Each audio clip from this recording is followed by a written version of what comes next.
Hello, my dear students. মই তোমালোকৰ মৰমৰ স্পোকেন ইংলিছৰ ছাৰ হেমন্ত ডেকা। আজি মই লৈ আহিছোঁ এটি নতুন প্ৰিপজিশ্যন, সেইটো হৈছে above। তো above মানে হৈছে অসমীয়াত তিনিটা মিনিং হয়, ওপৰত, ওপৰেৰে নাইবা ওপৰলৈ, তিনিটা মিনিং ই কৰে। আৰু তাৰ ভিতৰত মই কিছুমান চেণ্টেন্সৰ জৰিয়তে তোমালোকক শিকাবলৈ যত্ন কৰিম। প্ৰথম চেণ্টেন্সটো মই কৈছোঁ, the water came above the knees। পানী আঁঠুৰ ওপৰলৈ আহিছিল। অ'কে, ওপৰলৈ এই মিনিংটো আমি পাব পাৰোঁ ইয়াত। তাৰপিছত আমি পাম second sentence, the plane was flying above the clouds. উৰাজাহাজখন মেঘৰ ওপৰেৰে উৰি আছিল নাইবা উৰি গৈছিল। তেনেকুৱা গৈছিল বুলি ক'লে একে হয় মিনিংটো। এনেকুৱা মিনিংটো আমি পাব পাৰোঁ। আৰু তাৰপিছত মই তৃতীয় চেণ্টেন্সলৈ আহিম। তৃতীয় চেণ্টেন্স হৈছে, the rank of N S P is above আ ডি এছ পি। পুলিচৰ ৰেংক থাকে নহয়, S P D S P এনেকুৱা।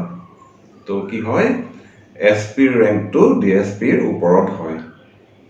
তেনেকুৱা ধৰণে আমি এবভৰ ব্যৱহাৰ কৰিব পাৰোঁ। আৰু তাৰপিছত আকৌ এটি চেণ্টেন্সলৈ আহিছোঁ মই, the temperature is above 10 degrees today.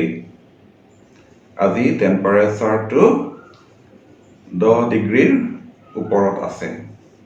তো ইয়াত এটা কথা লক্ষ্য কৰিবা, মই কিছুমান শব্দৰ অসমীয়াত নকওঁ দেই। মই যিবিলাক শব্দ আমি অসমীয়া কওঁতে ইংৰাজী শব্দটোকে ব্যৱহাৰ কৰোঁ মাজত।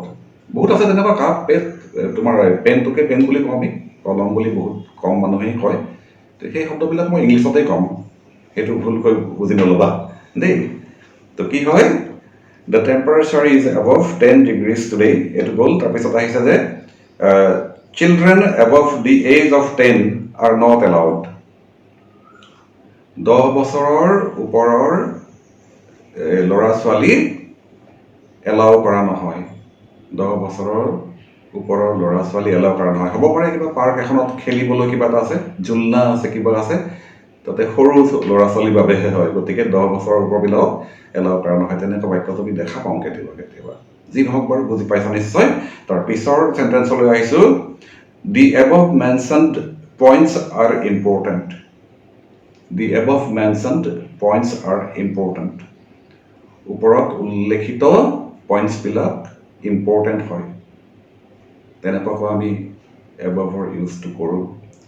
আৰু শেষৰ চেণ্টেন্সটো কৈছোঁ, এইটো শ্বৰ্ট ভিডিঅ' হয়, you have to follow' the instruction mentioned above. তুমি ওপৰত উল্লেখ কৰা ইনষ্ট্ৰাকশ্যনখিনি ফ'ল' কৰিব লাগিব। You have to follow' the instructions mentioned above. তেনেকৈও আমি এবভৰ ব্যৱহাৰটো কৰোঁ। আজিৰ ভিডিঅ'টোত ইমানেই।